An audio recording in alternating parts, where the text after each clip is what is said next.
F1 returns to Qatar for the second running of the nighttime Qatar Grand Prix at the South Circuit. Sport had a brief introduction to the track in 2021 when the introduction of the track was stopped after the cancelled Australian Grand Prix. But yeah, the World Cup delayed it last year.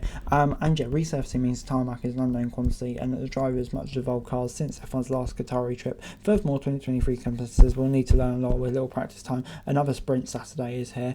And title celebrations are certain for Max Verstappen, likely on Saturday. The Dutchman will secure his third consecutive title. He scores 3 or more points should his teammate fail to finish in the upper positions. With the sprint coming on Saturday, it's a high likelihood that Verstappen will be champion before he turns the wheel in Sunday's Grand Prix. He needs a P6 in the sprint to seal the inevitable. Not much necessitates a potent Red Bull Verstappen combination, but there's a slight possibility that their rival has some competitors that can Qatar. There's only one free practice session for the teams to finesse their setups at the circuit they don't know well. With any support series nearby, sand blowing over, mastering track elevation, a requirement for anyone hoping to win the race or a championship on the weekend. A conservative tyre choice from Pirelli as well, with C1, C2, C3 options, second most durable. Remember that Saturday sprint means that there's no requirement for pit stops. Some understanding that of the tyres there will be 100 km distance, whilst still expecting to performing well is crucial. As you might expect, there's no chance of regaining a tyre, so we'll have slick running across the 3 days. It's unlikely that Verstappen will take his third title without a race winner's trophy to go with it. The blip at Singapore is long behind him, and the ease with which he won the Japanese Grand Prix by a comfortable 20-second margin suggests it will be similar in Qatar.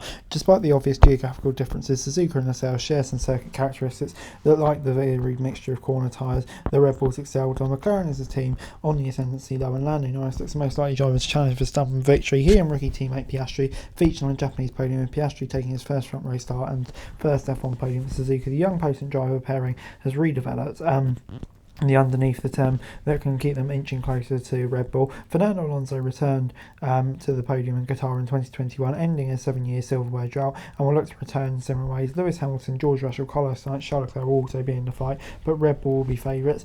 Qualifying will get underway at 6:30, as will the sprint, with the lights out on Sunday going off at 6, obviously on Sky in the UK. And yeah, hot temperatures could even be 32 in the night sessions. So yeah, basically we're in for a very hot weekend, or the drivers are, in Qatar, which to be honest isn't that surprising, is it, really? But yeah, before I go, obviously reviewing the sole practice session, obviously a very practice session with the drivers and teams having to get everything right ahead of the weekend with a sole practice session on a new track. And yeah, unsurprisingly, it's Max Verstappen who's fastest, 3.5 tenths ahead of Carlos Sainz and Leclerc. Alonso 4th, so yeah, maybe could be signs of life for Aston Martin. But yeah, Mercedes and McLaren not really featuring on the timeline. Obviously that could just be due to sandbagging, not showing a true hand on different run plans, etc, etc. But yeah, interesting to note, and yeah, could tell some interesting tales heading into the weekend, but I guess we'll see coming out soon in qualifying. But yeah, for the weekend, I'm basically predicting Verstappen walkover. I think he's going to destroy everyone.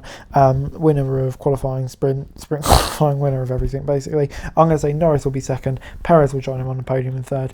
Yeah, I feel like it's time for something good to finally come in Perez. I think McLaren will be pretty solid in the races, etc, etc. So yeah, good stuff, and I think yeah, it's going to be a pretty good day, pretty good weekend for Red Bull when they end up seeding both championships. So yeah, that are my predictions for this weekend. But anyway guys, that's the video. Thanks so much for watching. Like, subscribe, and also for daily F1 news and special chance, greatly appreciated. Thanks so much for watching. Peace.